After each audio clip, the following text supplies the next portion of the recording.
Thank you. Thanks, Tammy, and thanks to the organising committee for this wonderful meeting. Lots of learnings and insights already so far, and I'm very grateful to be able to share with you today FightMND's journey on developing frameworks to support better measurement and communication of impact. As an overview, I'll speak a few words about FightMND, about impact, why we embarked on an impact journey, key drivers of impact, and talk to the impact framework that we developed, and impact narratives associated with that framework, and also toolkits. I'd like to acknowledge Atticus Now, an advisory firm in Melbourne who led us through this process of developing an impact framework, and also FightMND supporters who we need and rely on, and who allow us to do what we do.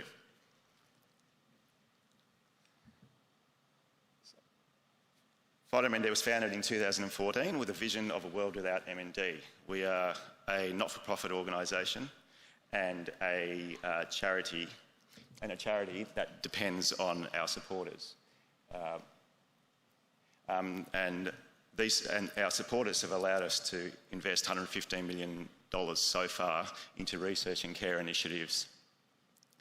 It's important to maintain the support of our fundraisers, our supporters, because there are no guarantees on when a better treatment or a cure for MND will be found, and we know that the fight must continue.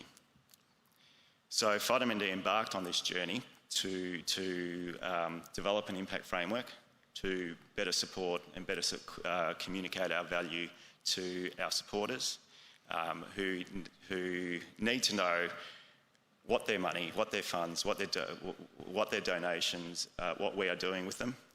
And we need to do this effectively in order to keep our supporters with us. At the heart of impact, and a key driver of impact and developing this impact framework, but a key driver of impact are stakeholders. These are groups, people, organisations that are vital to realising our vision of a world without MND. We need to know them, we need to know our stakeholders, we need to know everything about them. We need to know their needs, their wants, their values, expectations, what they want to hear, basically. This is a major shift in focus, for FightMND as an organisation, from what we think stakeholders need to hear, and a shift to understanding what is important to them, what is important to the stakeholders, what information they need to hear, when and how they want to actually engage. It's really a shift to a stakeholder-centric demonstration of value. We needed to understand our stakeholders, so we engaged stakeholders in extensive interviews and 2 workshops where we asked them their view on what impact is, what impactful achievements are, and challenges that they see, that they view in communicating impact. We asked them what we should avoid in communications, and also their view on the future for FightMND and what impact FightMND needs to have going forward. Already at the first activity, the different views stakeholders have was obvious. We asked the question of why FightMND is important to you, and I highlight examples from 2 stakeholders, one from a person with lived experience of motor neuron disease, and one from a corporate entity that is a partner of FightMND.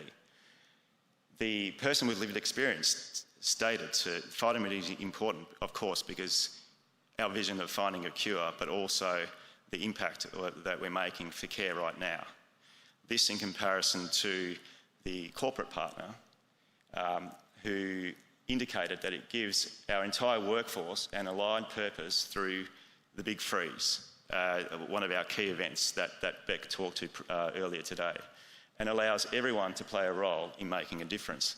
So we're focusing 2 different focuses here on importance, one to find a cure, better treatment and care, versus galvanising a workforce over an important cause.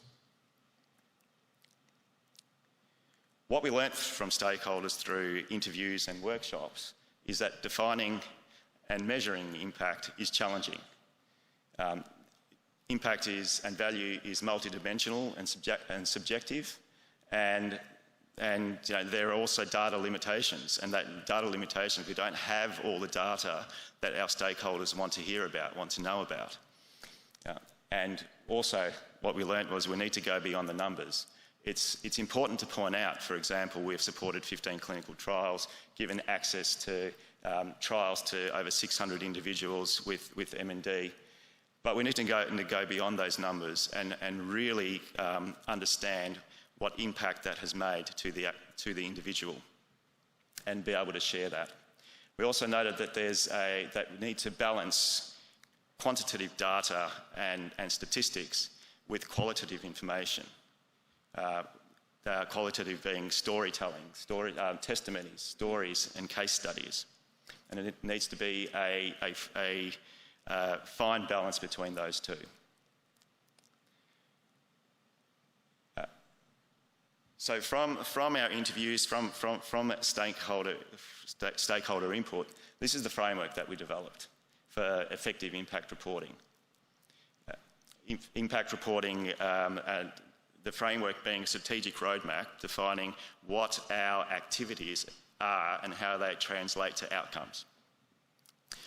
The first element of the toolkit, framework are impact toolkits.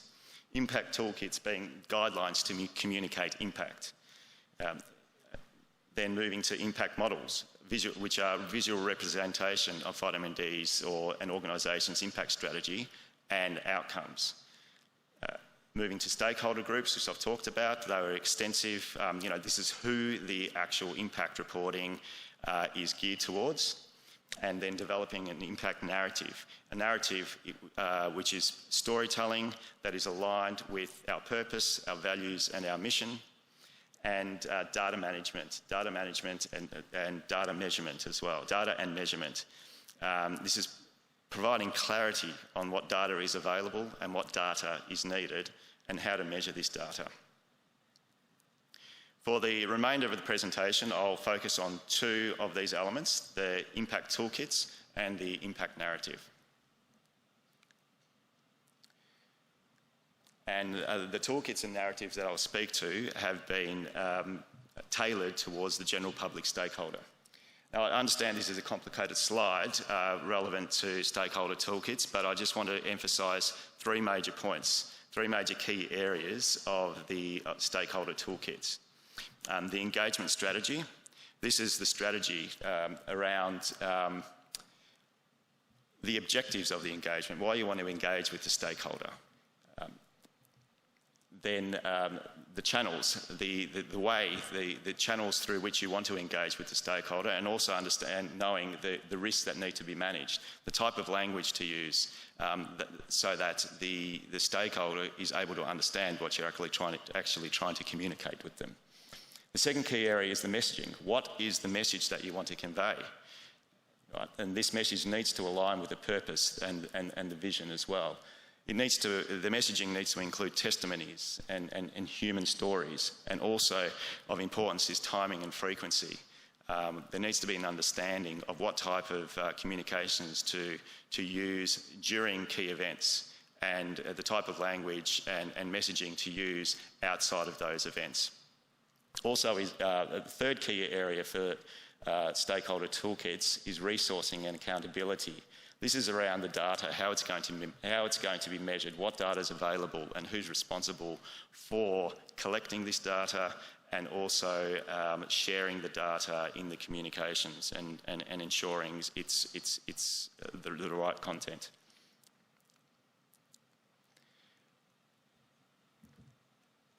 Inputting into the toolkit is the impact narrative as well, which is storytelling. The storytelling and the narrative needs to convey our mission, values and achievements, and it needs to do this to stakeholders, and it needs to be authentic and aligned with stakeholder expectations. As I've mentioned previously, it needs to use real stories from for example, people with lived experience of MND, key investments that have been made and advances that have been made as well. But also, importantly, there need to be specific evidence points. For example, the first clinical trial supported, or the latest clinical trial supported, or new schemes that have been introduced recently or over the last years, such as our care support grants. And from these inputs, we developed a narrative that we are championing hope and leading the fight against MND. And we are doing this by engaging communities, engaging an army to battle MND. As the narrative continues, we are championing hope. We're championing hope by providing hope to people with lived experience of MND, providing inspiration to the broader community, boosting awareness of MND, boosting awareness of motor neuron disease, and bringing people and communities together around an important cause. We're leading the fight against MND, and we're doing this by raising as much money as possible. We're doing this by being a leader in MND sector investment in Australia and more globally. We're partnering with Australia's leading organisations and government to accelerate progress. And we're focusing on improving the system of care for people living with MND right now. Our focus is a world without MND. And we are making progress towards this by investing in the best science, by supporting the best researchers, and enabling the best research with the right infrastructure, the right tools to perform their research. So from these elements, we developed an impact report geared towards the general public called Beyond the Beanie. And this report can be found on our website at fightermnd.org.au. But I'd just like to highlight that it incorporates what I've just been talking about over the last few minutes. It puts our stakeholders, the general public, at the front and centre, at the heart of this report, so that they realise that without them, we wouldn't be making progress. It talks about meaningful change. It brings in numbers, but also real stories beyond those numbers as well. So in summary, just like to summarise what I've been talking about today, the importance of communicating impact, engaging with your stakeholders in a way that they want to be communicated with. Stakeholders therefore being a key driver of impact and value for an organisation. I'll talk to 5 elements of an impact framework for effective impact reporting, and spoke to stakeholder toolkits and the importance of storytelling, and these inputs then coming together to generate an impact report towards the general public. Just thanks for your attention.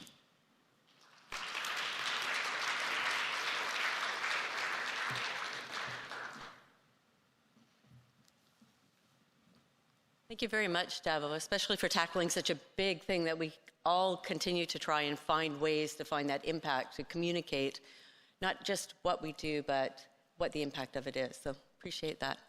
All right, looks like we have an online question. Julia? Yes, we do. From Sue. Davor, would you be prepared to share the slides with everyone? And I will also add my question. Is there a way to access this framework? Is it shareable? There can be an access to, there can be a way to, thanks Sue for the question, there can be a way to access, very happy to share, yeah, for sure. Thank you. And very happy to take questions on, if anyone wants to talk to the actual models that we've come up with, I'm very happy to do that, after this presentation or after this session. Thank you. I have a question for you as well, and it's around when you were doing the stakeholder engagement, what kind of time frame did that look like? How many people were engaged in that process? There were about 30 people engaged in that process, and that ranged from corporate partners, government advisors, researchers themselves, clinicians, So in total, about 30 people, and the interviews were done independent of vitamin D because we wanted to ensure that they're, well, not biased, but we wanted to ensure that people that were being interviewed and involved had no hesitation on, on being positive or negative. Great. Yeah, it takes away some of the bias by doing it that way. Wonderful. Yeah. Okay. Other questions? I think I've got one at the back. Oh, two. David? Hi, Davor. Thanks. It was great. So I really liked the way that you presented the best research, the best scientists, and the infrastructure to support them. Have you had people that kind of come back and say they want to know a deeper amount of what the research is or what they're doing and then how you convey that? Or do you think that staying at that sort of high level has worked really well for resonating with the general public, as you pointed out there? Yeah, for the general public, this has worked really well. The general public, we find, have confidence in what we're doing, because we also talk to the robust granting system that we have, which is backed by our model of funding, which is backed by a similar approach to what our government bodies do as well in Australia. So there's confidence in that. So there's been no in-depth interest from general public, apart from there has been some direct approach, but this is very minor versus the general public population. Yeah. It's very helpful. And just to remind you to introduce yourself. That was David Taylor from ALS Canada. It helps so that all of us get to know and put that face to that name as well.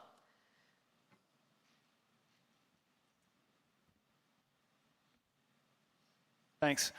Brian Frederick with the ALS Association in the US.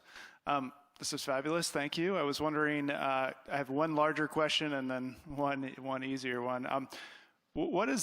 What are the metrics for success that you sort of are using to evaluate how this is resonating, other than obviously fundraising and whether you're moving the needle there? But what are the other sorts of metrics, and can you share what sort of success you've seen there? And then the other one is, in your questionnaire, you sort of had a favorite song. I was wondering what you were doing with that information, if you found anything interesting with the responses to that question. I'll tackle the first one. I didn't quite catch the second question. In the second one, in your questionnaire of your stakeholders, it said, "What's your favorite song?" Oh, right. Okay. That was kind of an I'll tackle the second one first. Then, favorite song. That was kind of an introductory kind of session for the workshop, and it was just for the group to get to know each other, and an icebreaker. And then following up from that was to answer the question of why vitamin D is important to you. Now, you weren't asking my favourite song, were you? Fantastic. Now, I've forgotten your first question now. So, about measures of success. Metrics of success. Measures of success. The easiest way that we've gone over the last 10 years is parameters such as that have been measured throughout history: publications, presentations, and general numbers that we can actually convey. Number of people through trials, number of projects supported. We're coming to the stage that these projects that we've been supporting over the last 10 years are starting to complete. And we need to go beyond these numbers. So we need to know metrics such as not just the numbers, but metrics such as what change has been made to someone's either research career, someone's research program, and anyone involved in that, anyone involved in the research, like how has that enabled them to develop and grow, but for the purpose of growing and developing a better treatment for MND. And I understand that's quite high level, but it's hard to get into the actual specifics because impact is so subjective. Right, so it's like the measurement of impact for government will be very different to measurement impact for the general public. Government, as we know, really wants, and bless them, they really want answers really, really quick. Right, because when we give them say, oh, this program is 3 years, we'll give you our answers of outcomes in 3 years' time. And government will come back and say, no, we want answers in 3 months' time or in 1 month's time. So that's another indicator of subjectivity of impact. Thank you. Thank you very much for the question, Brian, and thank you, Davor, for your presentation. And if anybody needs an icebreaker later on, you can ask Davor about what his favorite song is. Maybe that's something we can all share, in fact.